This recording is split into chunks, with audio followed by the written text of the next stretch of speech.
when the glory of an empire begins to rot from within, and the weight of its own triumphs leaves nothing but silence in its vaults, a nation will cling to any voice that promises salvation. And in the France of the early 18th century, that voice belonged to a man who believed money could be born out of nothing but trust. At the dawn of that new century, the kingdom of Louis XIV shimmered with the afterglow of victory. Yet beneath the gold and grandeur lay exhaustion. Wars had drained its coffers, silver had vanished across borders, and the very engine of its economy had stopped. Merchants hoarded the few coins that remained, the crown printed decrees instead of solutions, and the people learned to survive on faith alone. Into that uneasy stillness stepped John Law, a man who did not seek to find gold, he sought to replace it. Law was no ordinary financier. He was a mathematician with the instincts of a gambler, a thinker who understood that money's real power was never in the metal it carried, but in the faith it inspired.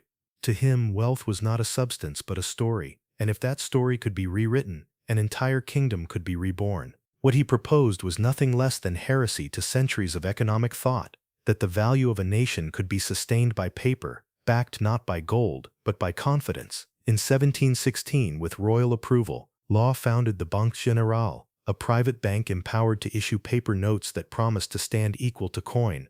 Those notes flowed quickly through the streets of Paris, light to carry, easy to trade, and filled with the scent of something new. For the first time in memory, commerce moved freely again. Shops reopened, markets stirred, and whispers spread through cafes and salons that France had discovered a miracle. The optimism was intoxicating. Investors rushed to deposit their silver for paper. Nobles traded land for shares in Law's new ventures, and the king himself admired the man who had breathed life into a suffocating economy.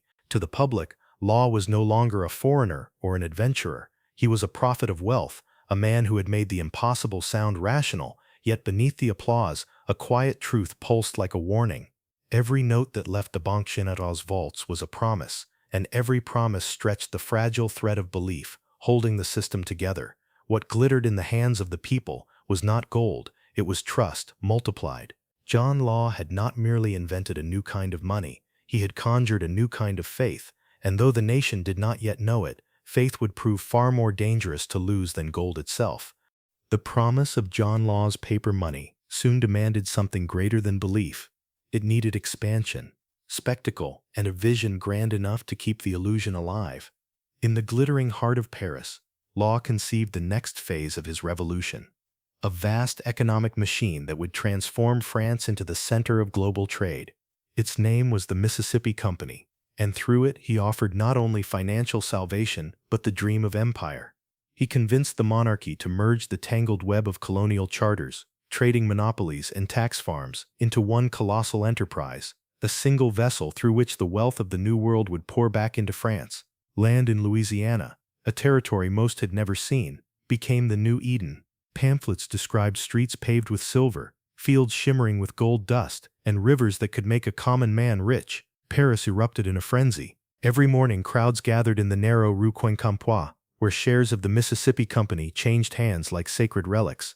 Merchants shouted prices that doubled by the hour. Nobles elbowed peasants to buy more stock. Servants mortgaged their futures for a chance to touch fortune. Law's paper notes, once tools of trade, had turned into tickets for paradise. The market became a theater, and Paris, the stage of a new kind of faith. At the center of it all stood Law himself, the architect of what seemed like a perpetual engine of prosperity. He became the Controller General of France, overseeing the mint, the bank, and the company, three levers of power united in one man's hand. He lowered interest rates, refinanced the state's debt, and flooded the economy with liquidity. Prices soared, but so did confidence. France felt unstoppable, the narrow streets filled with carriages of the newly rich. Jewelers couldn't meet demand, and even beggars dreamed of shares. Yet beneath the applause, the machine began to hum too fast. The more success it produced, the more fuel it required. To sustain rising prices, Law's bank printed ever more notes, each one a promise built on another promise. The Banque Générale became the heart pumping endless paper into the arteries of a nation drunk on optimism.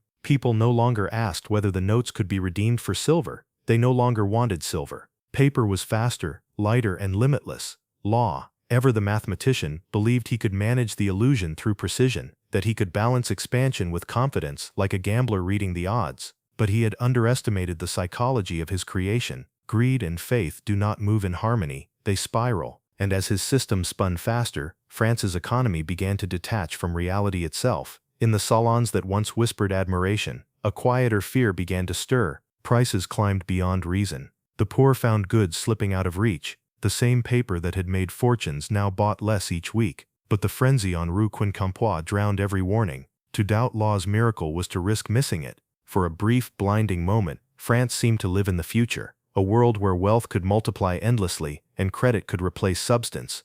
The Mississippi Company had turned imagination into profit, and the streets of Paris glowed with the light of a dream. Yet every dream cast a shadow, and law's creation was no exception. The machine of prosperity had begun to tremble under its own perfection, and the sound it made was not applause, but the first crack of faith beginning to break. The moment faith begins to question itself, even the strongest illusion starts to collapse. By 1720, John Law's paper empire, once the pride of France, was unraveling faster than he could contain it. The crowds that once cheered in Rue Quincampoix now shouted in panic as prices turned against them. The notes that had promised limitless prosperity flooded the streets until their weightless abundance made them worthless. The same paper that had lifted the nation was now destroying it. It began quietly. A few investors tried to exchange their notes for silver, but the bank could not honor them all. The rumor spread like infection. Panic followed. The same hands that once fought to buy now fought to sell. Fortunes built overnight dissolved in hours. Carriages overturned as people stormed the bank's doors, shouting law's name with fury instead of reverence. Soldiers filled the streets to hold back mobs that no longer believed in anything. Law, the man who had made wealth infinite, now faced the truth that faith was finite. He ordered the Banque Générale to restrict withdrawals, but confidence had already died. Within weeks, the value of his notes collapsed by 90%. Shops closed, trade froze, and the French economy, once vibrant with paper promises, sank into paralysis. The bubble had burst, and with it, an entire philosophy of value. In the chaos that followed, Law fled Paris disguised as a woman to avoid assassination. The city he had once enchanted now cursed his name. His grand experiment, the first large-scale attempt to replace metal with credit, had ended in humiliation and ruin. Yet history would not forget him, because what he built did not vanish. It transformed. The idea that money could be born from belief outlived the man who proved both its power and its peril. Modern banking, national credit systems, and fiat currencies all trace their lineage to that brief moment when France dared to trust imagination more than gold. Law's failure was not an invention, but an excess. He had shown the world how far faith could go before reality demanded payment. Centuries later, the same rhythm still echoes through markets and nations, optimism turning into frenzy, creation into collapse, belief into regret. We live inside the descendants of John Law's dream, financial systems that still depend not on metal or substance, but on trust. And as long as trust remains, the illusion endures. If you found meaning in this story, if it made you see the fragility of value and the timeless dance between faith and money, then help us keep uncovering the forces that shape our world. Like this video, share it with those who still believe in the myth of stability, and subscribe to Financial Ripples so you never miss the hidden stories behind the wealth we take for granted.